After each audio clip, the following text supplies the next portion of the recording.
J Mais ABC. Oferecimento Copi, perto da sua casa, próximo de você. Biovida Saúde, promovendo saúde, prevenindo você.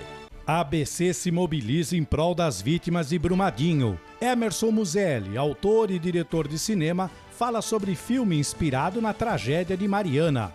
Índices criminais registram queda na região. Casa abandonada segue atraindo roedores para apartamentos do Jardim Bela Vista. Segunda-feira, 28 de janeiro de 2019. Verão brasileiro. A partir de agora, está no ar mais uma edição do J Mais ABC. Olá, boa noite. Sejam bem-vindos a mais uma edição do J Mais ABC. Abrimos o jornal de hoje falando sobre a tragédia de proporções imensuráveis que atingiu a cidade de Brumadinho, em Minas Gerais. A queda das barragens chocou e mobilizou o mundo inteiro em prol das vítimas do local.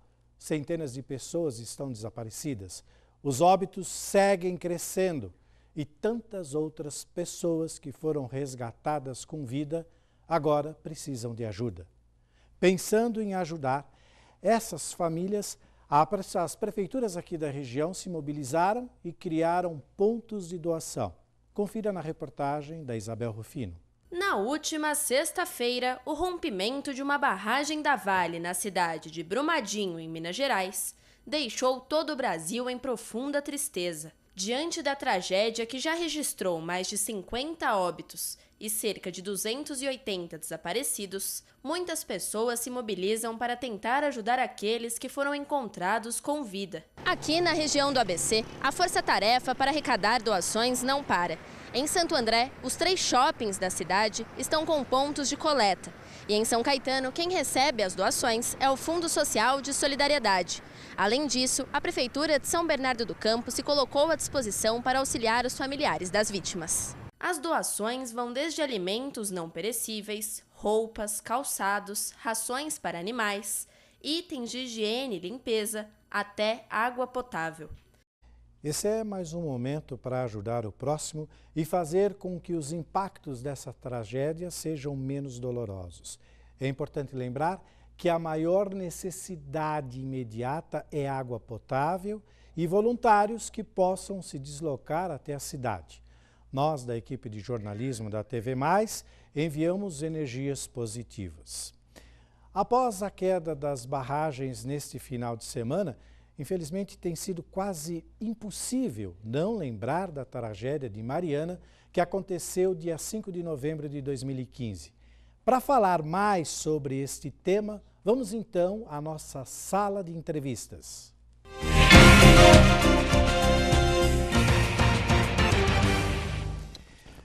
Muito bem, estamos de volta e aqui em nossa sala de entrevistas hoje temos o prazer de receber aqui o cineasta, autor, diretor de várias novelas, minisséries da Globo, nosso querido Emerson Muselli. Boa noite, Emerson. Como vai? Tudo bem? Tudo bom, Gil? Tudo jóia? Muito obrigado por sua presença aqui. O momento não é um dos melhores para falar sobre esse assunto. Coincidentemente, o Emerson está à frente de um longa-metragem que conta a história de 3 anos de Mariana, onde outra barreira rompeu e várias vítimas até hoje não foram indenizadas, sofrem, enfim, tantos problemas. Antes do término do seu filme, a história volta. A história volta a se repetir, Gil. Que coisa, Emerson. E você sabe que o tema do filme, quando a gente vai em busca de um tema para poder fazer um filme, para poder fazer uma história que mobilize as pessoas, a gente vai em busca de um grande conflito, né? Claro. E quando a gente viu que essa primeira tragédia de Mariana tinha, de uma certa forma, mobilizado o país e tinha sido notícia no mundo, e a gente entendeu o quanto era importante falar sobre isso e ao mesmo tempo, não deixar isso ser esquecido, a gente também se mobilizou em produzir um filme de longa-metragem, de ficção, que pudesse entrar nos meandros dessa história. Sim. E aí, quando a gente começa a pesquisar sobre isso, o primeiro nome, o nome mais objetivo e ao mesmo tempo mais orgânico que vem à mente é o Mar de Lama. Sim. Né? E agora a gente percebe que isso aconteceu de novo e é um grande paradoxo, porque quando a gente fala de filme, quando a gente fala de cinema, e a gente encontra uma tragédia, a gente acha que ela é única e absoluta no mundo da existência do ser humano. Do ser humano. Você olha para aquilo e fala, jamais isso vai acontecer de novo. Pois é. Né? Isso é um ponto final que marcou a vida dessas pessoas, é um ponto final para se aprender e para olhar para aquele aprendizado e fazer daquilo algo como um passado que não pode ser relembrado. Não pode ser relembrado. E a gente está no meio dessa produção, nós estamos escrevendo roteiros, nós estamos conversando com atores, nós estamos levantando toda a parte, que é a parte de leis e incentivos no Brasil, apresentando isso para os grandes exibidores, e de repente, no meio de tudo isso, vem um capítulo 2. Capítulo 2. Que é justamente o que aconteceu no capítulo 1, só que agora com um agravante muito maior, né? Porque se ali a gente já achava absurdo ter 19 vítimas, pessoas que até hoje não foram encontradas, hoje a gente está falando de quase 300. Sim, hoje fechamos, antes da edição, os últimos números, 60 mortos, 292 pessoas ainda não localizadas. Das 60 pessoas que foram declaradas mortas, apenas 19 foram identificadas. Isso é um número extremamente absurdo em algo que a gente chama como acidente técnico, que é aquele, longe da catástrofe, da calamidade, ele é acidente técnico, juridicamente, é aquele provocado pelo ser humano, provocado por irresponsabilidade, por falta de técnica, por uma série de questões que você, obviamente, levantou no seu longa, O Mar de Lama. No Brasil não se costuma fazer esse tipo de filme, você é pioneiro e é muito importante isso. A produtora Centrípeta Filmes, a gente tem trabalhado com um princípio que é o princípio da história, né? Sim, sim. E de resgatar grandes passagens do Brasil. Não é muito comum se produzir isso no Brasil, porque é um cinema muito caro, claro. que é o cinema de efeitos especiais, Sim. é o cinema em que você demanda muito por, às vezes, serem filmes de época. E é uma questão que está muito ligada com os nossos principais pontos de atenção, que são, por exemplo, para contar sobre Mar de Lama, fatalmente eu estou entrando dentro dos meandros da corrupção. Da corrupção, né? Totalmente. Então, fazer esse tipo de cinema, ele se torna não só um filme emblemático, mas ele também se torna um filme de, não vou dizer bandeira, mas ele se torna uma guerrilha contra um sistema que a gente não sabe bem o que é, né? Você sabe, Emerson, quando eu recebi a pauta da entrevista, eu ainda estava mergulhado no atual acidente e resolvi voltar há 3 anos para entender, Mariana, porque por incrível que pareça, são tantas notícias que a gente acaba esquecendo. E eu não tinha noção de que o tempo já havia passado tão rapidamente. Ninguém foi indenizado até hoje. Foram aplicadas 65 multas para quem era a Samarco, que era responsável. 65 multas, ela pagou uma e parcelou em 50 vezes. É um absurdo. E aí, quando você tem essa iniciativa, essa sua ideia surgiu dessa imoralidade, dessa impunidade. Da onde surgiu essa ideia de fazer esse longa? A gente começou a trabalhar com a ideia de fazer um longa que falasse sobre as questões que são juridicamente corretas, mas que são, pelo ponto de vista do público comum, como uma grande injustiça. Claro. Né? Então, quando você tem o peso da justiça olhando de uma maneira técnica para o empresário que consegue fazer com que a justiça funcione no 100% de todas as questões, e você olha para todos aqueles desabrigados, para aquelas pessoas que também deveriam ser beneficiárias da justiça, claro, de forma igualitária, claro, e até agora não foram, porque tecnicamente falando isso não aconteceu, não quer dizer que a justiça não foi aplicada, foi claro, tecnicamente não se chegou lá. Então isso causa um certo transtorno para o brasileiro e uma descrença que é a impunidade. Claro. E aí quando a gente começa a olhar para esse ponto de atenção e a gente olha para a nossa juventude hoje, para esses jovens que estão aí, que podem mudar isso, que estão completamente descrentes e que estão indo por lugares que são lugares mais panfletários do que necessariamente ideológicos, né? Eu falo assim, hoje eu gosto disso porque eu sei defender do que eu gosto. Então, eu gosto porque eu gosto como eu gosto da camisa do time do meu futebol. Não importa a defesa daquilo, né? Sim. Você percebe que você não está discutindo a fundo as coisas. E a gente achou que este era o grande conflito. Quando a gente foi para dentro disso, a gente começou a ver quais foram os pontos no Brasil que foram grandes tragédias que as pessoas não foram beneficiadas. Exatamente, deixa passar. Encontramos Mariana como um grande ponto de atenção e começamos a olhar para dentro disso. E aí sim nós encontramos qual era o conflito do filme e como nós poderíamos contar essa história. Porque ali tem tudo. Ali tem o brasileiro que está num ponto em que é um camponês, né? Tem o trabalhador que está dentro de uma empresa e ao mesmo tempo de uma gigante, e ao mesmo tempo ele não tem todo o benefício dessa gigante. Você tem uma cidade que precisa sobreviver dessa gigante, que se disser não para essa gigante, ela deixa de existir do mesmo jeito, com ou sem a tragédia. Então, você tem um campo, um set, pronto para jogar o conflito dentro e falar por que nós, brasileiros, não escolhemos outros caminhos. Sim. Então, Sim. esta é a ideia, é a respiração do filme. Sim. Né? E você, por essa larga experiência que você tem como cineasta, à frente de várias minisséries e novelas da Globo, já já a gente vai mostrar para você, amigo de casa, alguns trabalhos que o Emerson já fez. São trabalhos maravilhosos que, evidentemente, quando você olhar, você vai relembrar, vai se identificar com cada um deles. Já já eu peço para mostrar. Eu ainda quero dar mais uma mexida neste assunto, porque pela importância desse trabalho que você está fazendo, porque hoje o Brasil teve uma mudança fundamental na questão política e de conhecimento do eleitor via filme, via televisão, onde a ferida foi tocada, onde nós mostramos o poder corrupto que acaba com o país, acaba com o cidadão, acaba com a moralidade, acaba com tudo num país. Pior do que todas essas tragédias que aconteceram e que com grande competência o Emerson vai colocar lá no seu filme, vai mostrar parte dele, porque agora aconteceu outra, é o que o político corrupto faz num país. Ele tem a capacidade de destruir muito mais do que qualquer tragédia que a natureza venha por si só provocar. Caso este não natureza, caso este homem. É muito importante esse trabalho que você está fazendo, Emerson. Esse Muito mesmo importante. político, né, a gente depende da classe política, a gente tem que aprender a discutir cada vez mais a classe política. Hoje em dia, quando a gente tem um funcionário em casa e esse funcionário não entende que ele não pode dizer nada em relação a algo que ele discorda, ele não sabe, mas ele está deixando de fazer política. Sim.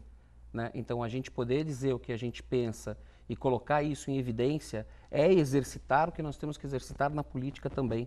Porque a classe política criou uma circunstância que, se você for contra, você simplesmente é eliminado daquele contexto. Não tenha dúvida. Né? E a minha função, o meu setor, é um setor que depende extremamente da classe política. Total. Este mesmo cara que faz a caneta ser assinada lá para que crie uma lei ambiental ou que crie uma circunstância para proteger as pessoas, é o mesmo cara que me patrocina. Claro. Uma cultura que me patrocina um evento. Claro. Então, essas circunstâncias são circunstâncias que fazem com que o Brasil ande, mas ande sem pensar da forma, né?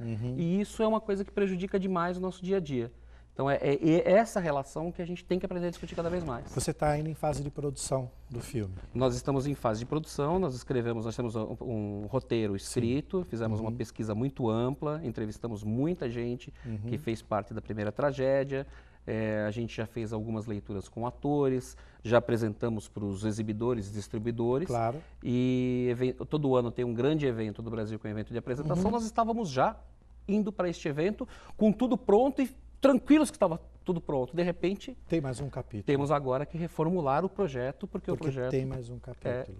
E que pede essa urgência, né? Claro. A gente não pode deixar de contar Você isso. tem ideia de quando esse filme fica pronto para exibição? O processo de produção dura mais ou menos, desde que nasce a ideia até o momento em que ele vai para a tela, o prazo mínimo é de 2 anos, né? Então eu acredito que para o começo do ano que vem, 2020. ou para o final deste ano, com, vamos dizer assim, com o otimismo agora da urgência, Sim. ele é possível de acontecer. Bacana. O nosso entrevistado, o Emerson, ele tem trabalhos maravilhosos. Eu vou pedir até para que a nossa produção exiba trechos para que você se identifique um pouco mais com esse maravilhoso trabalho do Emerson. Roda aí para a gente.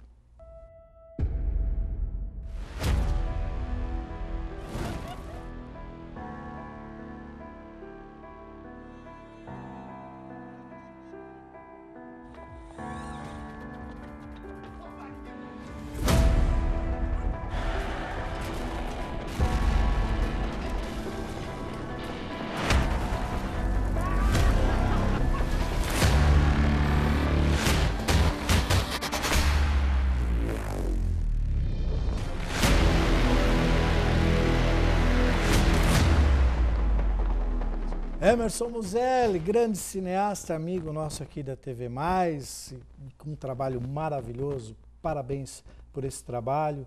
enquanto fica rodando tudo isso que você já fez, eu queria que você desse umas considerações finais, porque o nosso tempo de jornalismo, você sabe como que é? Sei como é. É curtíssimo, a gente tem tanta coisa ainda para falar, mas de primeira mão, muito obrigado por sua presença e parabéns por esse trabalho maravilhoso que você está fazendo. Precisamos de cineastas e gente de televisão assim, que fale a verdade e não que nos iluda, porque embora a televisão seja tudo aquilo de maravilhoso que a gente queira ver, a verdade sempre tem que estar em primeiro lugar.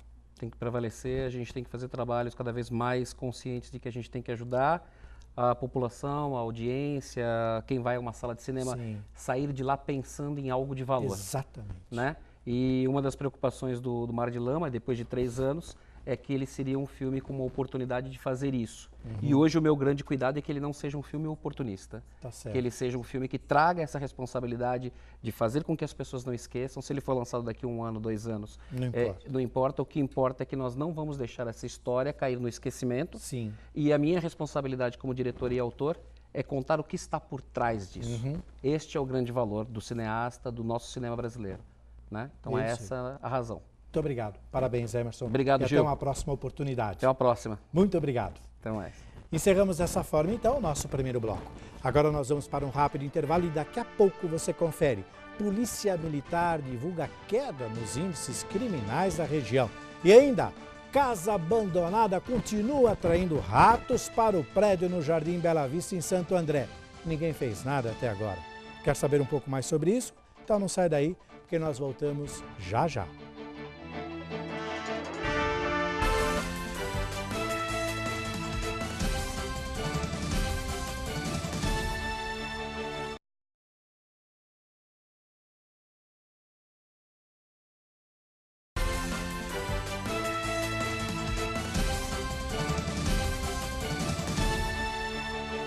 J mais ABC está de volta e na manhã de hoje o Centro de Policiamento Área Metropolitana 6 divulgou o balanço com os índices criminais na região. Veja na reportagem da Isabel Rufino. As ações efetivas de segurança têm resultado em bons números para o Grande ABC, na comparação entre 2016 e 2018. Quando analisamos o período, obtemos os seguintes resultados. Os homicídios registraram queda de 6,25%, passando de 24 para 17 casos. Os roubos, em geral, caíram 19,41%, indo de 2.411 para 1.694. Os furtos, em geral, registraram queda de 22,61%, e os casos foram de 1.818 para 1.434. Além desses, o índice de roubo de veículos também registrou queda de 14,06%, passando de 1.194 para 666 casos. Por fim, os furtos de veículos caíram 16,49% e foram de 625 para 552. Outro dado importante é o roubo de carga, que no período de 2 anos registrou queda de 4,17%. Porém, em 2016, o total de casos era de 43. Em 2017, passou para 48 e em 2018 o número caiu para 46. Para que o índice continue registrando queda, a ajuda da população é imprescindível. Por isso, não deixe de registrar boletins de ocorrência e acionar as autoridades se for preciso. Agora é aquele momento em que observamos o ABC com os olhos da população. É hora da participação dos amigos telespectadores no J+ de hoje.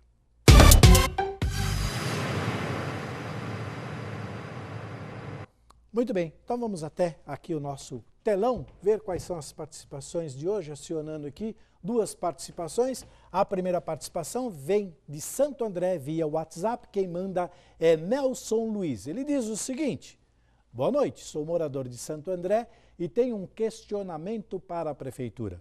As ruas do João Ramalho estão com placas de recapeamento desde dezembro, porém não começaram. Vão dar início quando? As aulas voltarem?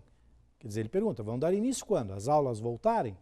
Tá aí, é um bom questionamento. Quer dizer, teve todo esse tempo do mundo e aí ninguém fez absolutamente nada. Aí as aulas voltam, aí vem essa obra, aí o trânsito fica daquele jeito. Realmente é uma questão para ser analisada, para ser pensada pelas autoridades, pelas secretarias que estão envolvidas nesta obra e tudo mais. Então faz muito sentido a reclamação do nosso querido telespectador Nelson Luiz aqui de Santo André.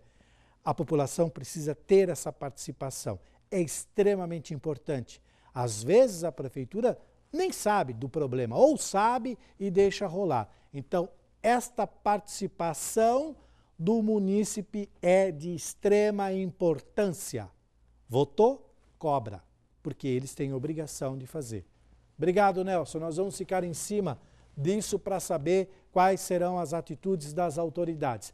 A segunda participação, também de Santo André, via WhatsApp, é da Maria Teixeira. Ela diz o seguinte: boa noite. Santo André iniciou o recapeamento de algumas vias importantes. Porém, as ruas menos visíveis estão terríveis. Muitos buracos e desníveis que acabam com os veículos. Maria Teixeira tem a mesma reclamação que teve o nosso querido Nelson antes dela. E aí a gente pergunta, será que essas obras só deram início para que as pessoas imaginassem que o trabalho fosse feito e foram largadas? Como a Maria disse, algumas obras ficam desviadas dos pontos principais e as pessoas acabam não vendo, fica de lado, cheio de buraco, cheio de desníveis, e aí haja carro para aguentar tudo isso.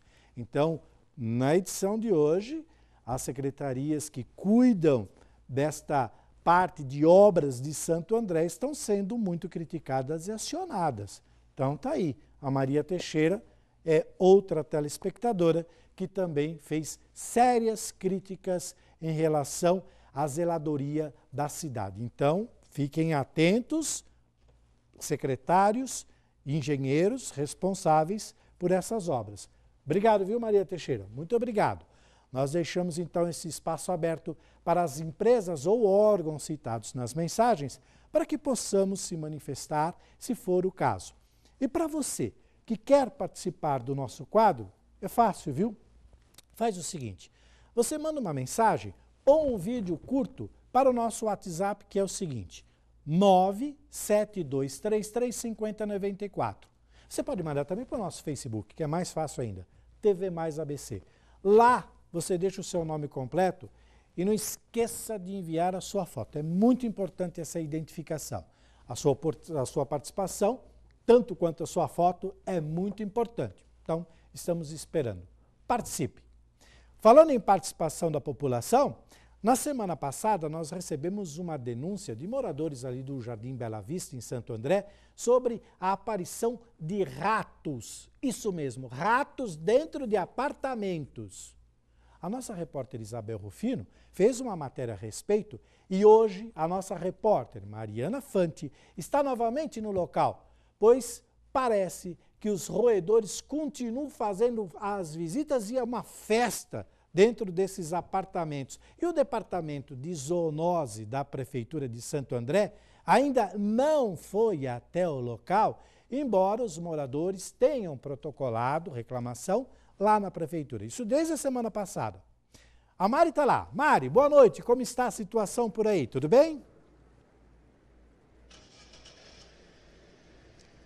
Muito boa tarde, Gil, e todos que acompanham o J mais ABC nessa tarde de segunda-feira. Olha, Gil, é isso mesmo. Nós estamos aqui na altura do número 1039 da Avenida Portugal, em Santo André, onde essa casa abandonada, aqui que está atrás da gente, que eu vou pedir para o nosso cinegrafista Hector Alves daqui a pouquinho dar uma entrada e mostrar para vocês, tem gerado muitos problemas para os moradores dos prédios vizinhos.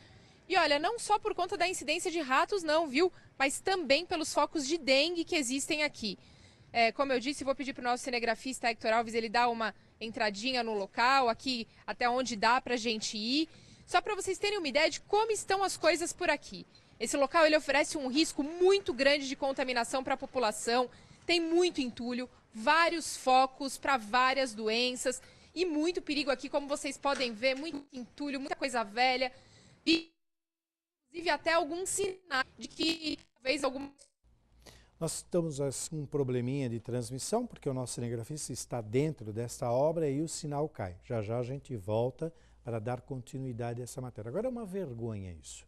Sujeira, onde tem muito rato, e agora dengue, com esse calor, já foi levantado, agora foi feito um levantamento hoje, mostrando que o estado de São Paulo já está em alerta por contar com vários focos de dengue. Isso tudo é um perigo.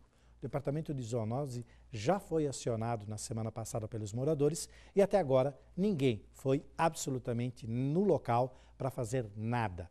Os moradores continuam com os ratos em seus apartamentos e o pior, com todo aquele entulho e aquele lixo ali do lado. Que bela vizinhança para quem mora aí nesse condomínio.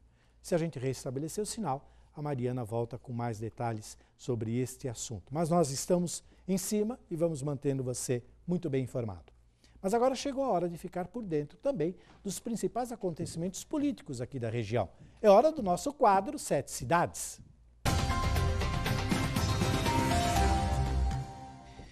Muito bem, como eu sempre digo, este quadro já tem nome, já tem dono, já tem cara e é a Gabi Tricânico, a cara do nosso quadro 7 Cidades. Boa a população está brava. Tá todo mundo tá bravo, todo né? mundo bravo. Olha, boa noite, Gabi. Tá todo mundo bravo e não é só com a população não, viu? Não é só com essa situação da cidade não. A população tá brava. Você viu? A política também. Todo mundo bravo, tá uma coisa. Olha, eu não sei o que vai acontecer com a volta desse recesso. É só isso que eu te digo. E a gente, é claro, vai mostrar tudo em primeira mão para você, telespectador aqui do Jota Mais ABC. Gil, olha, hoje à tarde eu participei de uma coletiva de imprensa com o prefeito de São Caetano do Sul, José Aurico Júnior, onde ele entregou pelo 2º ano consecutivo um cartão que é o auxílio uniforme. Sim. No ano passado foi um modelo experimental, eles não sabiam se o Tribunal de Contas fariam alguns apontamentos. E aí eles optaram, então, ao invés de oferecer uniforme, fazer a licitação, inclusive a licitação de uniformes é uma licitação que o Tribunal de Contas coloca empecilhos, derruba. Em São Caetano, especificamente, eles tiveram diversas licitações travadas. Então, o prefeito optou em cancelar a licitação, idealizaram um cartãozinho, onde eles transferem o valor de R$210 para a mãe, né, da criança. A mãe compra o uniforme aonde ela deseja e com isso movimenta a economia na cidade, movimenta as malharias, também as mães podem exigir uma qualidade melhor e com isso deu super certo. Hoje eu questionei, inclusive eu falei, olha prefeito, a preocupação de vocês no ano passado era referente aos apontamentos do Tribunal de Contas e agora vocês repetindo então a dose é sinal que deu muito certo. E segundo o Tribunal de Contas, realmente serviu de case, outras cidades poderão implementar aí esse modelo, eles ainda não sabem quem são as cidades, mas São Caetano do Sul deu super certo e aumentaram em R$10 o vale auxílio uniforme. Então, são são 4.800.000 reais aproximadamente no total de uniforme e já quase toda a rede pública então da cidade já recebeu o seu cartãozinho. Legal. Para a gente encerrar, eu ainda não tenho a pauta da reunião, mas o prefeito Orlando Morando está no encontro com o governador João Dória e a gente mostra para vocês tudo amanhã. Tá legal. Obrigado então, Gabi. Obrigada, boa Amanhã noite. Você volta. E boa semana a todos vocês. Bacana, obrigado. E olha, como eu disse, a Mariana Fante está lá em Santo André, naquele local onde os ratos estão fazendo a festa. Nós perdemos o sinal antes do quadro da Gabi Tricânico, mas agora parece que o sinal já está restabelecido. Mari, se você estiver por aí, por favor, volte com mais informações. Será que ela está no link? Estou te ouvindo. Ok, então vamos lá. Pode continuar, Mari. Você quer primeiro o bueiro?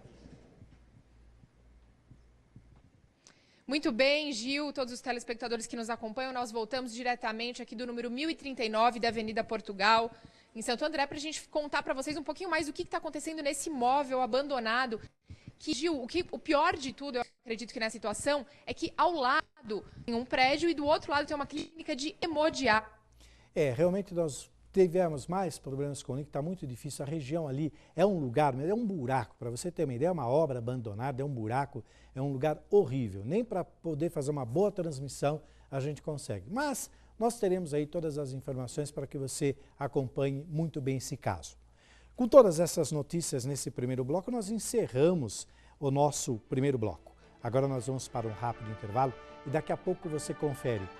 Mega Sena acumula e pode pagar 20 milhões de reais. E ainda, Pesquisa aponta que quase 50% da população da região torce para o Corinthians. É verdade. Mas se você for palmeirense, não tem problema não. Não sai daí porque a matéria é bem interessante. Nós voltamos já já.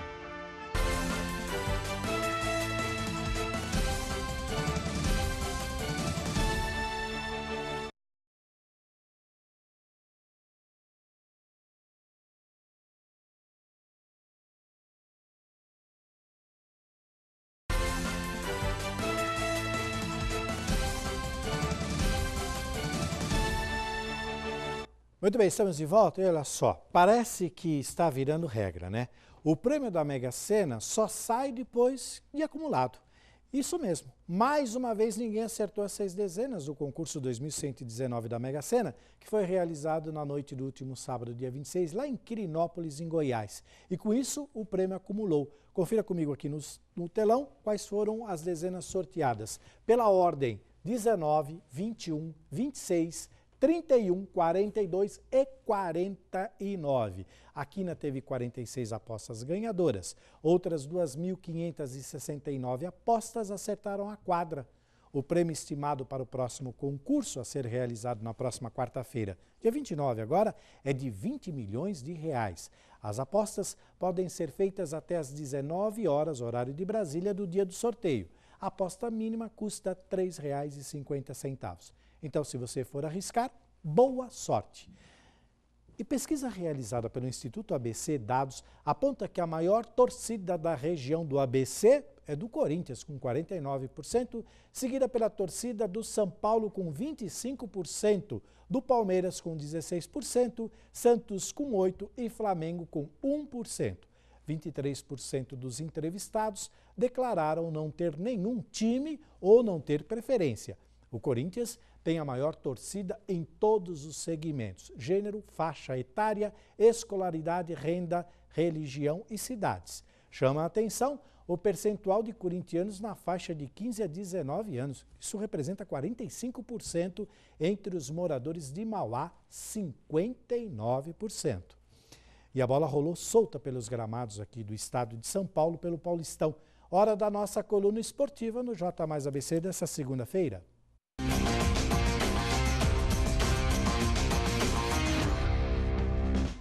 Vamos lá? A terceira rodada do Paulistão agitou esse final de semana. Destaque para a vitória do Santos no clássico contra o São Paulo. Confira comigo aqui no telão como foi a participação de alguns times. Rodando no sábado lá na Arena Corinthians, o Corinthians venceu a Ponte Preta por 1-0. No domingo, então, virando a página, nós tivemos outros jogos, inclusive o clássico. Santos 2, São Paulo 0 lá no Pacaembu. E o São Caetano, coitado, recebeu o Palmeiras aqui. São Caetano, que vinha de dois empates, acabou perdendo.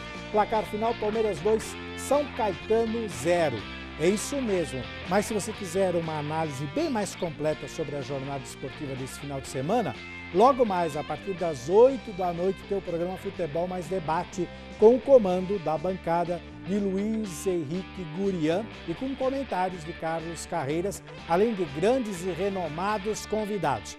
Hoje, o Futebol Mais Debate recebe o diretor de marketing do Esporte Clube Corinthians Paulista, Luiz Paulo Rosenberg.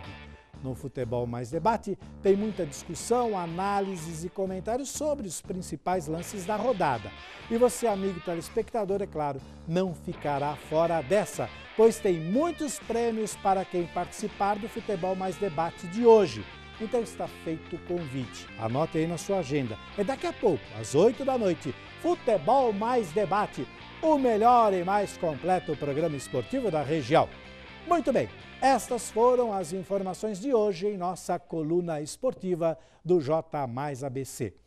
E com todas essas informações, o J Mais ABC desta segunda-feira, 28 de janeiro de 2019, termina aqui. Para você que perdeu ou quer rever a edição de hoje, fácil.